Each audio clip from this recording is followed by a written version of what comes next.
So your low ticket membership isn't growing quite like you thought it would, huh? You've got the idea, the content, maybe even a few members, but maybe it's just not taking off. And most of us have been there. I've been very fortunate whenever I create my memberships because of how I have them set up. I don't usually have a problem with them taking off. However, I have helped hundreds of people in my VIP coaching program, and a lot of the folks that launch low ticket memberships do have problems either at first launch or getting more members in as they go. So let's talk about 15 reasons why your membership may not be growing like you want to and how to fix each one. Apologies, I have no idea how to edit videos and make them pretty, so you just get to look at me while I'm looking at my Google Doc. These are pretty simple fixes, a lot of them, so just pick one at a time. Don't feel like you have to get overwhelmed with it. And also, just like everything else online, like take what resonates and leave the rest. Okay. The first mistake, you're trying to sell before you have built trust. So, y'all, you cannot skip the warm up. If your audience doesn't understand why your membership exists or how it's going to help them, they're not going to buy. Even if it's only 7 or 10 or $15 and you've got to slip and slide right into it, right? But instead of pitching as soon as someone gets on your list or in your Facebook group, focus on storytelling. Telling why you started your business, how you do things differently, just stories about your everyday life. Give some behind the scenes moments. What are you working on? What does your office look like? What are you struggling with? And always focus on giving them quick wins. So, whenever you are focusing on your sales page, on your messaging in your Facebook group, etc., you really are going to have to know, like tap into on a deep level what your people are struggling with so your products can be the solution. But all of this has to be done in the trust building stage. You have to learn your people just as they're learning you. Number two, you think low ticket means low value. I have joined low ticket, I'm talking $15 or less a month, memberships that were absolutely amazing. And I'm like, I feel like I'm stealing by getting all of this for $10 a month. And then I've joined others where I'm like, is this all? I mean, I know I only paid $10 a month, but I'm not staying in for a second month. Low ticket doesn't mean cheap. It doesn't mean crappy. It just means that it's accessible. But if you're treating your membership like a throwaway offer, like it's not that important, then your audience is going to see that you're not putting the effort in. So position your membership as a gateway to the transformation that they're wanting.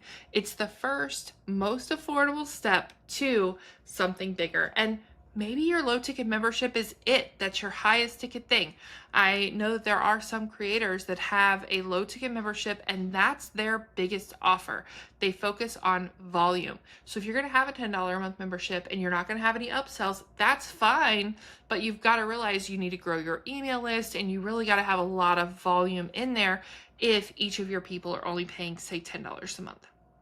Mistake number three I see made is you're chasing new members but ignoring the ones you have.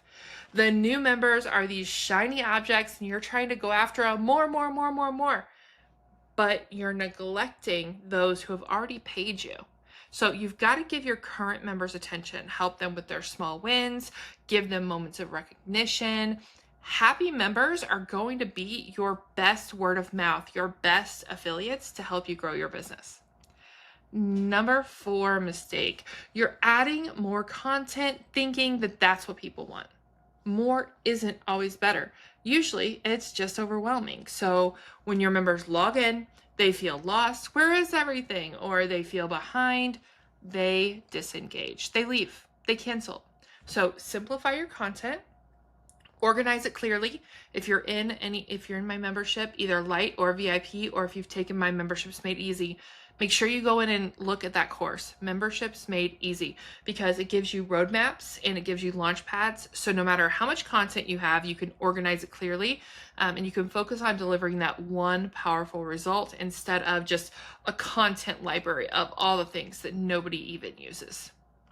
Mistake number 5, you're marketing features, not feelings. Nobody is really super excited about the monthly coaching call. Like, my VIPs get excited because they know what to expect, but like, if I'm pitching my VIP program to people who have never been on one of my coaching calls, then a monthly coaching call isn't even really something that they care about, right? So your people are really wanting things that are tangible, so like templates or maybe some co-working sessions or whatever, right? But until they get in, they're not going to understand the value of a lot of these things. So instead of listing just features, boring, talk about what your membership's going to help with them with, as far as like how they're going to feel. Are they going to be more consistent? Are they going to have self-confidence because they're more consistent? Are they going to be capable of finally doing the thing with your help?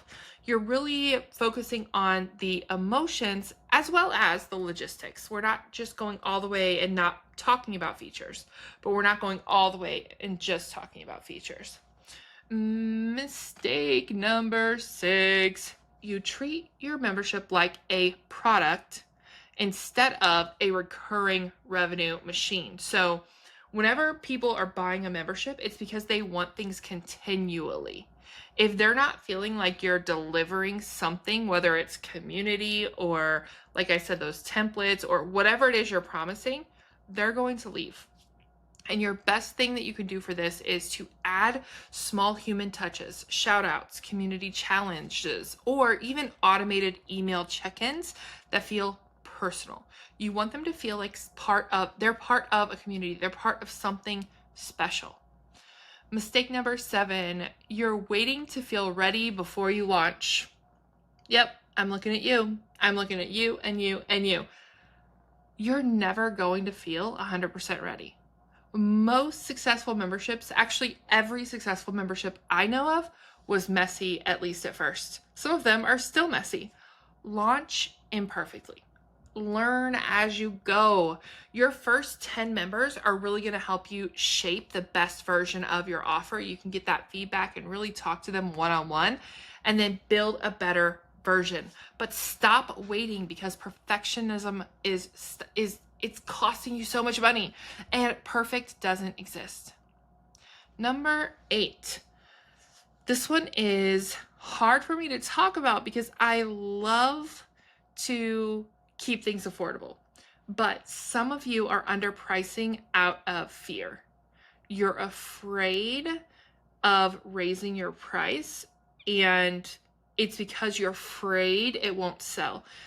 I want you to choose your happy price, whether it's $5 a month or $500 a month. What I want is for you to be happy. I want you to feel happy when you put that price on your sales page. So price from a place of confidence, not comparing with someone else's offer or feeling like you're not good enough, right? Your happy price should truly make you happy. Mistake number 9, you think you can automate everything. Maybe you took a course or saw a Facebook ad that says that you can make $1 gazillion working 2 minutes a month. Automation is awesome, but it cannot replace you. So whenever you are building your membership, make sure that you're not automating everything. Use automation for structure. You still have to have that soul in your membership, in your business. So let your systems handle the repetitive stuff and all of that, but you should really focus on building those relationships with your members. Number 10 mistake, you're chasing followers instead of members. It is very easy to get caught up in vanity metrics, views and likes and shares, but none of those things pay the bills. I want you to focus on going deep, not wide. Build relationships. Are you seeing a theme here? Build relationships with the people who already show interest instead of shouting into the void to try to get new followers. Okay? Number 11 mistake, you're giving too much away for free. Now, I feel like there's really no way you can give away too much for free, okay? But I wrote this one down because I feel like sometimes my VIPs, especially because I attract people with big hearts, they focus on giving too much away in place of selling.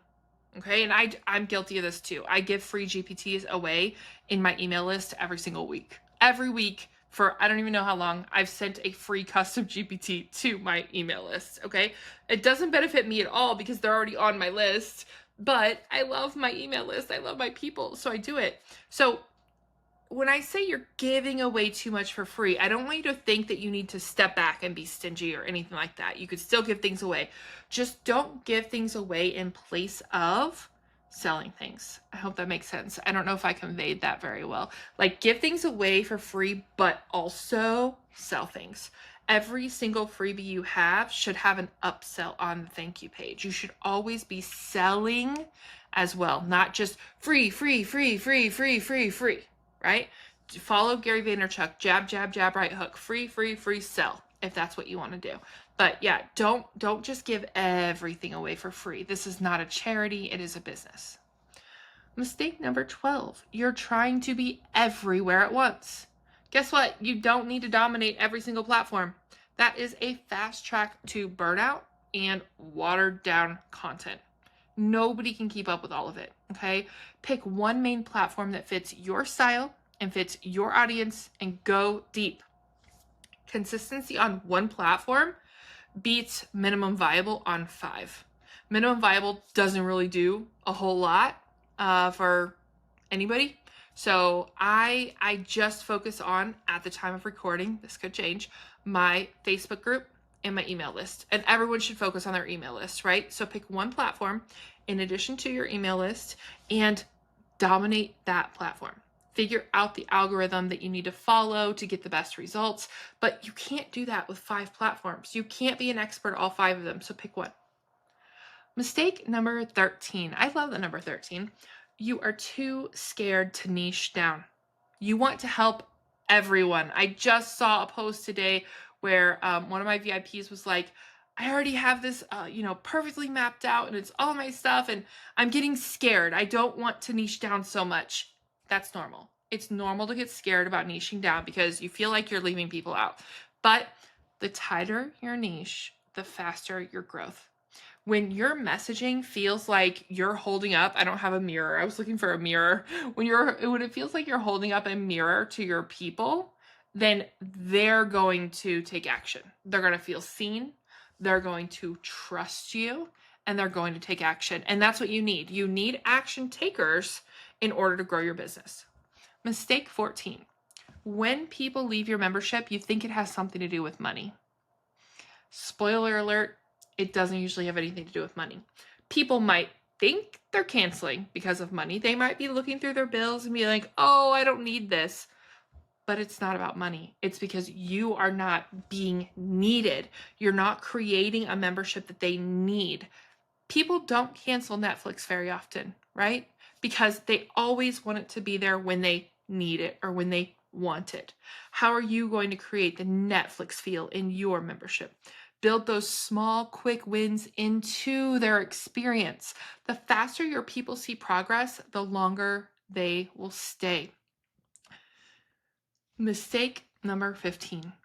You built your membership for yourself, not for your people. Ouch. If that's you, I know that just hurt. Sometimes we build what we think people want instead of listening to what they really need. Ask your email list, ask your social media following, ask your members what they are struggling with. Use their exact words in your marketing. Your best growth hack is going to be empathy and creating and building these relationships. Now, I know this was a lot. There were 15 of them, and some of them might sting a little bit. Again, Take what resonates and leave the rest. And if you want help turning your membership into something that grows and has people that stick and stay with you, then check out the link below because I will show you how to make low ticket feel high ticket and keep your membership retention up.